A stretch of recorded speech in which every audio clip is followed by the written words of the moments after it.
Today we're going to talk about something pretty heavy: killers under the age of 18. We're going to take a look at some of the most notorious cases in recent history, including the killer's name, state, year, what they did, and what their sentence was. So, if you're ready to dive into this topic, let's get started. First up, we have Jasmine Richardson from Alberta, Canada, who was just 12 years old in 2006 when she and her boyfriend, 23-year-old Jeremy Steinke, brutally murdered her parents and younger brother. The motive behind the murders was the couple's disapproval of Jasmine's parents not letting her see Steinke. The murders were gruesome, with Jasmine stabbing her brother to death and Steinke slitting the throats of her parents. The couple was eventually caught, and Jasmine was sentenced to 10 years in prison, the maximum sentence allowed for a youth offender in Canada. Steinke, who was an adult at the time, received 3 life sentences.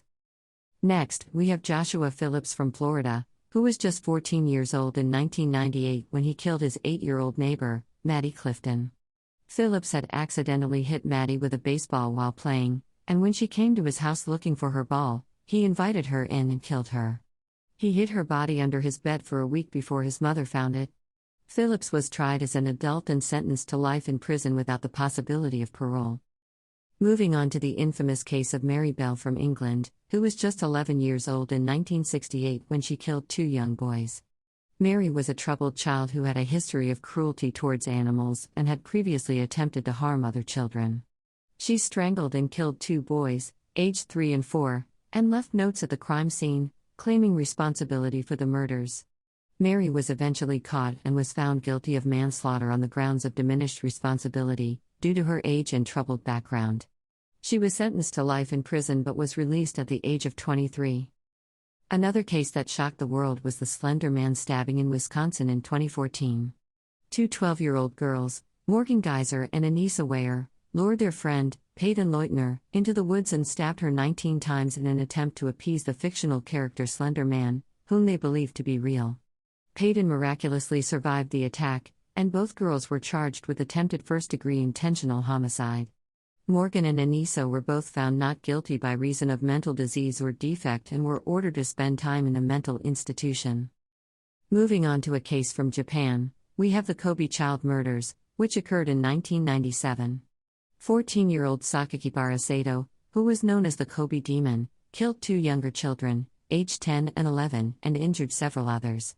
He left a note at the scene, claiming responsibility for the murders and saying that he felt happy after committing them. Sakakibara was caught and sentenced to indefinite detention, which means he could be held for up to 20 years. Another case that made headlines was the murder of 15-year-old Caitlin Cargill from Texas in 2017. 16-year-old suspect, a boy whose name hasn't been released due to being a minor, was accused of killing Caitlin after she rejected his sexual advances. Her body was found in a landfill 4 days after she went missing. The suspect was charged with capital murder and his case is still ongoing. Lastly, we have the case of Lionel Tate from Florida, who was just 12 years old in 1999 when he killed 6-year-old Tiffany Unick. Tate was playing with Tiffany when he accidentally caused fatal injuries to her, but he claimed that he was imitating professional wrestling moves he had seen on TV. Tate was charged as an adult with first-degree murder and was sentenced to life in prison without the possibility of parole. However, after years of appeals and public outcry, Tate's sentence was eventually overturned, and he was released on probation in 2004. These cases are just a few of the many examples of killers under the age of 18. It's important to note that each case is unique, and there are often complex underlying factors that contribute to these heinous acts of violence. While some of these killers received harsh sentences, others received more lenient treatment due to their age and other mitigating circumstances. The cases of killers under the age of 18 are undoubtedly tragic and heartbreaking. These individuals, who are often still children themselves, have committed unspeakable acts of violence that have left lasting scars on the families and communities involved. It's crucial that we continue to address the underlying issues that contribute to such behavior and work towards preventing future tragedies from occurring.